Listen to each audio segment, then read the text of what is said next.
Hello everyone, this is Troy Harper at Dropping the Edge Podcast. Welcome to episode 18. Today I'm discussing, by request, how to smoke a cigar.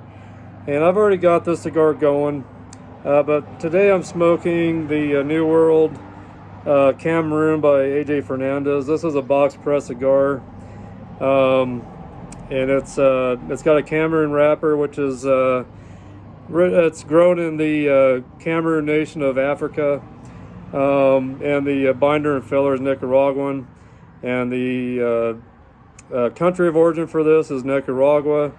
But this is a 7x48 Churchill, and this is my first time smoking the New World Cameroon Churchill. I've usually smoked the Robustos and Toros, but this is my first time smoking the Churchill.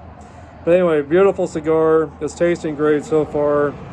Got a little bit of spice, but so far pretty creamy tasting cigar. A little bit of spice, a little bit of cedar, leather, some kind of creamy type flavors to it, like maybe milked or like a coffee with maybe a little creamer in it. But not a real heavy cigar.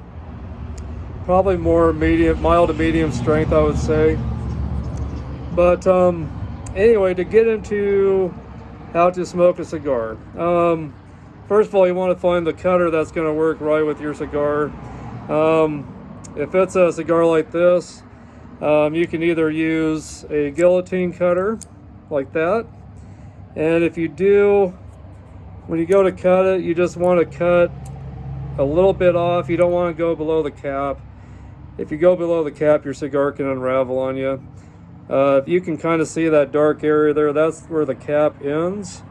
But that's where the cap is, and that's what holds your cigar together. So if you cut below that, you will cause your cigar to unravel and fall apart on you. So you definitely don't want that. Get a close-up of that again for you guys here. Or you can use a punch, and what you do is on the end, you can do one right in the middle. You just twist it in very easily, gently, pull it out very slowly, and it'll take out a piece of tobacco to open up the cap on there. If it's a 6x60 kind of a cigar, you might need to use 2 or 3 of these punches, but you would want to punch in like a triangle kind of shape to open up that hole more. Or you can use, which is my favorite kind of a cut, is a V cut. So that's the V cut right there. And this is my Zyphe triple torch V cut combo with a cigar rest on the back. And this is my go-to majority of the time. It's got a nice triple torch flame on it. It's really great for touching up, and just really helps with toasting those cigars. But really great for touching up if you need to. But anyway, so those are the different ways you can cut. And then to toast it, what you want to do is you want to get your flame going. You don't want to put your cigar right into that flame and burn your cigar up on the end. You just want to rotate your cigar around and rotate your cigar as well until you get all the tobacco toasted evenly. You can blow on it ever so often to see if all the tobacco's glowing orange. Once you get that going, which another way you can do it is just after you've toasted it, you can go ahead and inhale it. And if you have done that, and then you blow on it, and you see that it's glowing orange, and it's pretty much ready to get a final light on it. So what you do is you just put it back in your mouth.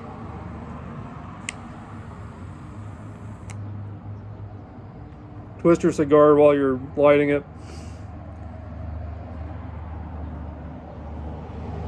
Blow on it one more time, and if it's still glowing orange, you know you've got it good.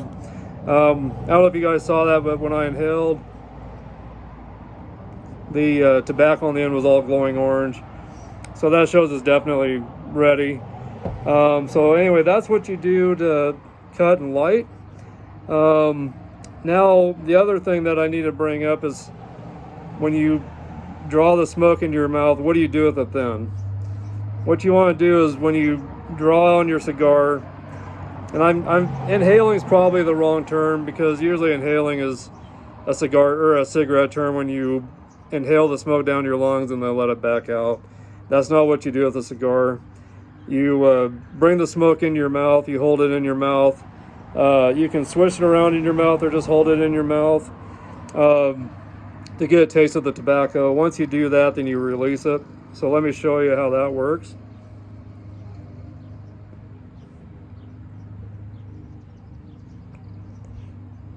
And then you just release it a little bit at a time, or you can release it all at once. Just like that. But you want to kind of keep it in your mouth for just a moment and not inhale it into your lungs. You want to keep it in your mouth. Inhaling cigar smoke is very bad for you. It'll burn your lungs, cause you to cough terribly. You don't want to do any of that. So if any of you guys have been cigarette smokers and you're getting to cigars, that's the first thing you're going to want to practice, is not inhaling that into your lungs, but just keeping it in your mouth. Just pretend you're doing like a wine tasting maybe, or a spirits tasting, where you're going to put it into your mouth and swish it around, taste it, and then of course in those contests you would spit it back out, or those tastings you'd spit it back out. And that's what you'd want to kind of do with this. So there's also retrohaling, where you can bring the smoke back into your throat and release a little bit out of your mouth and then the rest out of your nose, which I do not have the I don't know, I've tried to do that, I can't do it. I've tried and tried, but it's just not something that works for me. But if you can do that, you're supposed to get different taste notes through your nose, since you've got I'm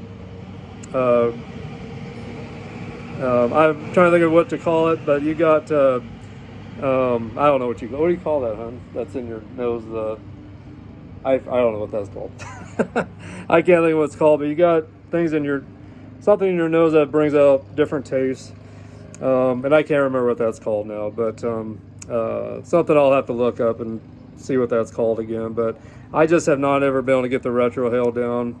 Just something I've never been able to do, but it's something I'm still trying to figure out. So anyway, maybe I'll eventually get that down for you guys. But that's basically what you do with a cigar.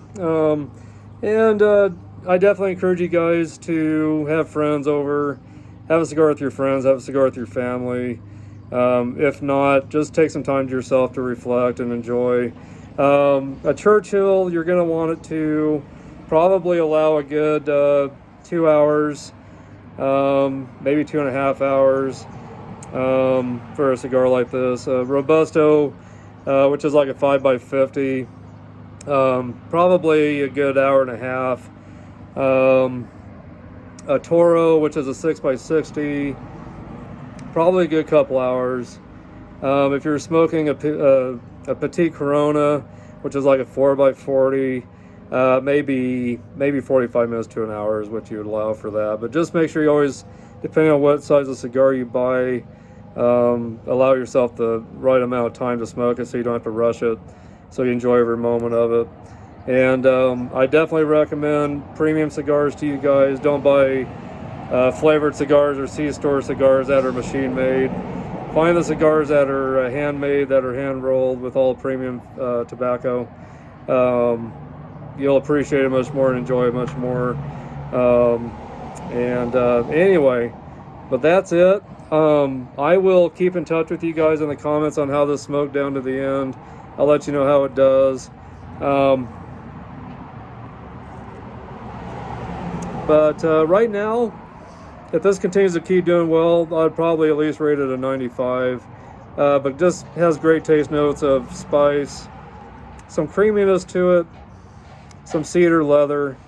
I don't know, maybe some cooking spice or a little bit of cinnamon in there as well, I'm kind of getting.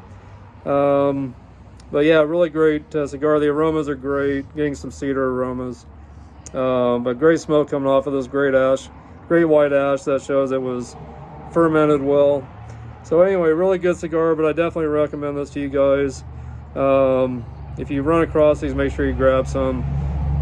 This was about $7.99 for this cigar. Really good price on it. So there are great tasting premium cigars that have great taste and that aren't going to break your pocketbook. So, but anyway, $7.99 for this one, which I thought was a really great price for how great the cigar is. So anyway, guys, that's it for me. I'll keep in touch. You guys send me any comments or questions you have. I'll make sure I answer them for you.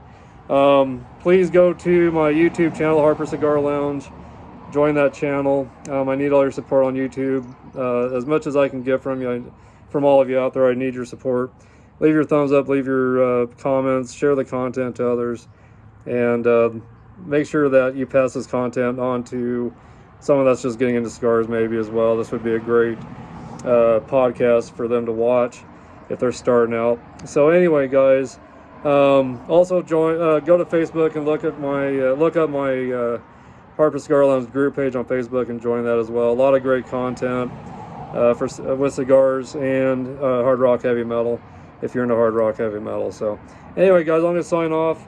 Thanks for joining me today. Keep enjoying those cigars. Smoke them while you have them. If you got an ash, drop it while you got it. So, anyway, guys, just make sure you drop those ashes into your ashtrays, guys, not onto your floors or onto other people's coffee tables or wherever you're at. So anyway, signing off. This is Troy Harper at Dropping the Ash Podcast at Harper Cigar Lounge. I'll see you guys later. Thanks again for joining me. Bye-bye.